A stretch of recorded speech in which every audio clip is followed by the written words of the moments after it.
नमस्ते, प्रणाम, जय हिंद, जय भारत, वंदे मातरम। फिर से स्वागत है शैलेंद्र के यूट्यूब चैनल में।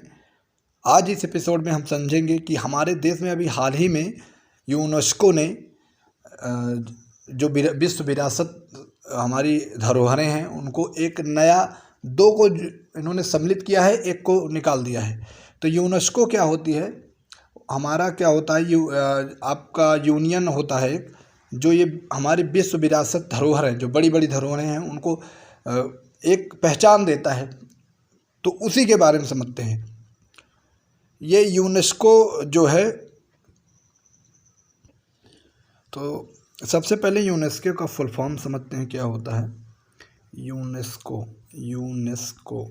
इसका फुल फॉर्म अगर समझें तो United Nation of education and scientific cultural organisation, UNESCO, C भी रहेगा, United Nation of education scientific cultural organisation, संयुक्त राष्ट्र शैक्षिक वैज्ञानिक एवं सांस्कृतिक संगठन, जिसकी स्थापना 1946 में हुई थी, 4 नवंबर को, ठीक ना, 4/11/1946 को हुआ था स्थापना।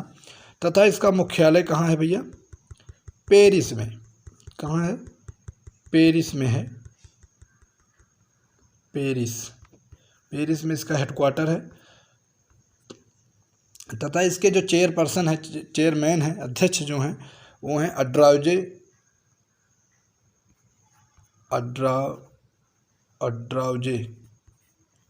क्या है? अड्राजे, ठीक, समझ में आया? तो पहले यूनेस्को के बारे में आप समझ चुके हैं। इन्होंने 2 को, एक तो निकाल दिया, 2 को रखा हुआ है। 39 पे इन्होंने क्या, तेलंगाना राज्य में वारगल के पास मुगलू जिले के पाम्पलेट में स्थित काकतीय रुद्रेश्वर मंदिर को यूनेस्को विश्व धरोहर स्थल की सूची में अंकित किया है। यह निर्णय यूनेस्को की विश्व धरोहर समिति के 44वें सत्र में लिया गया। अब तक भारत में 39 विश्व धरोहर स्थल है ये, ठीक ना। इससे पहले विश्व विरासत स्थल में जयपुर शहर 2019 को शामिल किया गया था, ठीक। ये तो हो गया 39वां, तेलंगाना राज्य में है जो हम। अच्छा, एक चीज़ और सकते, तेलंगाना राज्य जो है हमारा 29वां राज्य है, 29वां स्टेट है। चंद्रराव बाबू इसके जो है, इसके पहले मुख्यमंत्री थे, ठीक ना। तो ये भी समझ लीजिए, तेलंगाना राज्य हमारा कैसा है? 29वां राज्य है। तो समझ गए होंगे। काकतीय रुद्रेश्वर मंदिर को किस में शामिल किया? सवाल कैसे पूछेगा कि अभी हाल ही में यूनेस्को ने किसको 39वें विश्व धरोहर स्थल के रूप में शामिल किया? काकतीय रुद्रेश्वर मंदिर कह सकते हैं, या कह सकता है कि अभी हाल ही में यूनेस्को ने कौन से नंबर में धरोहर को शामिल किया? 39वां। किस राज्य में है? तेलंगाना राज्य में है। तो ये अलग अलग प्रकार से प्रश्न पूछ सकता है, ठीक है।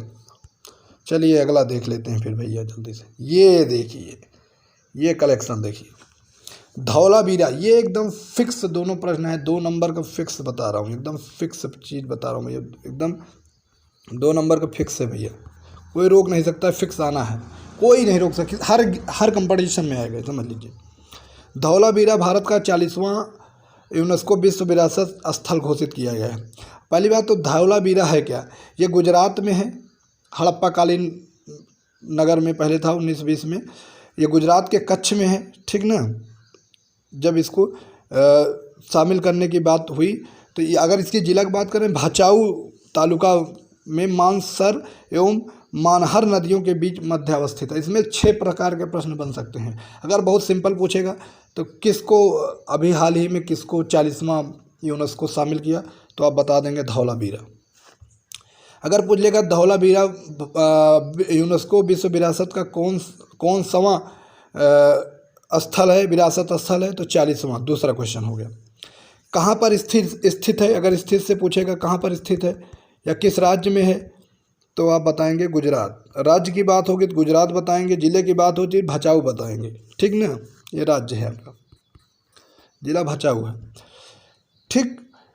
अब ये मेन प्रश्न समझिए जो आपके दिमाग में कभी नहीं आएगा, वो है कि किन दो नदियों के बीच में ये स्थित है, किस दो नदी, तो मानहर और मानसर, मानहर, मानसर एवं मानहर, मानहर, मानहर दो नदियों के बीच में अवस्थित है ये धौलावीरा, ठीक। तो 5-6 प्रश्न हो गया, ये आप समझ गए होंगे, ठीक है ना। अच्छा, इसमें और क्या है कि ये कच्छ के रण पर विस्तारित कच्छ मरुभूमि एवं अभ्यारण्य के भीतर खादिर बेट द्वीप पर स्थित है। इसकी खोज जगपति जोशी ने की थी। ये देखिए बड़ा क्वेश्चन, इसकी पूछेगा धौलावीरा की खोज किसने की, तो जगपति जोशी जी ने की थी 1967-68 में। लेकिन इसका विस्तृत जो ब्यौरा मिला 1990-91 मिला, रविंद्र सिंह बिष्ट ने दिया।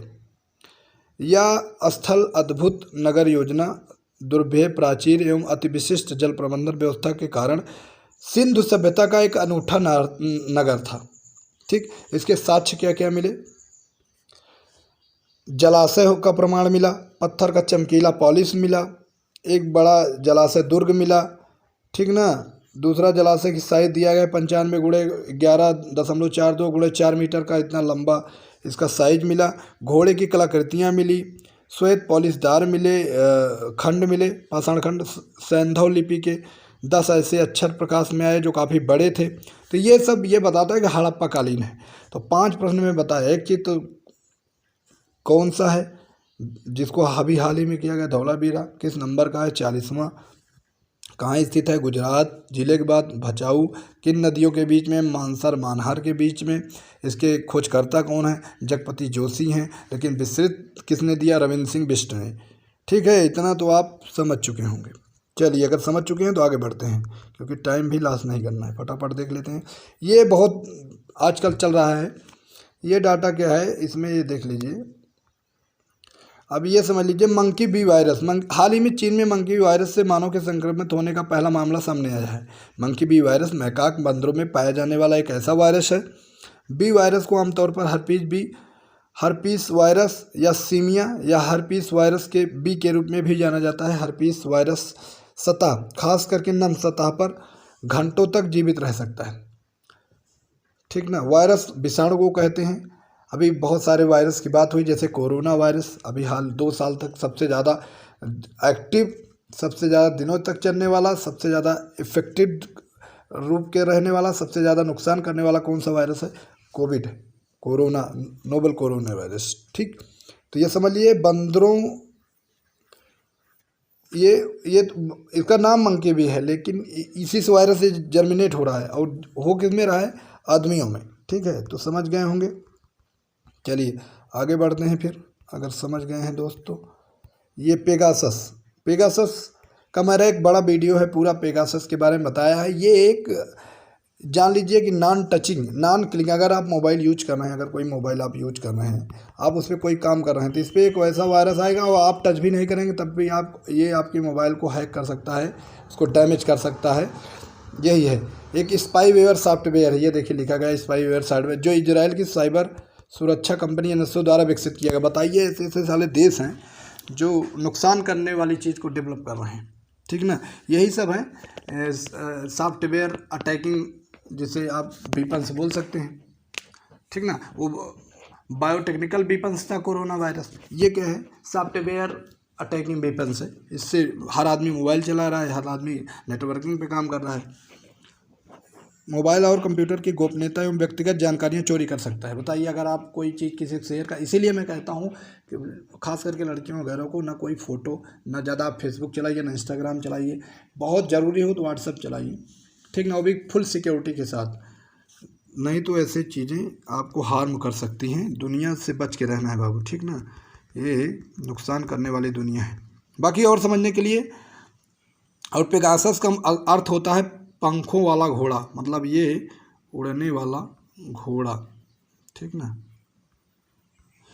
ये उड़ने वाला घोड़ा है। चलिए और वीडियो में हमारे देख लीजिएगा, ठीक है। तो ये वीडियो यहीं तक। वीडियो में मज़ा आया होगा, आप लास्ट तक ज़रूर देखिएगा। फिर चैनल को सब्सक्राइब करिए, लाइक करिए, शेयर करिए, कमेंट करिए। टेलीग्राम पर भी जुड़ जाइए हमारे साथ। बहुत सारे क्वेश्चन मैं कराता रहूँ तो हर प्रकार का, चाहे वो रेलवे का हो, चाहे एसएससी हो, चाहे बैंक हो, चाहे पुलिस का हो, चाहे टीटी हो, सीटेट हो, टीजीटी, पीजीटी, सबका। Hindi, English, social science, political science, math, सारा चीज़ मैं कराता हूँ। एज अ खान सर समझ लीजिए, ठीक। तो बहुत बहुत धन्यवाद।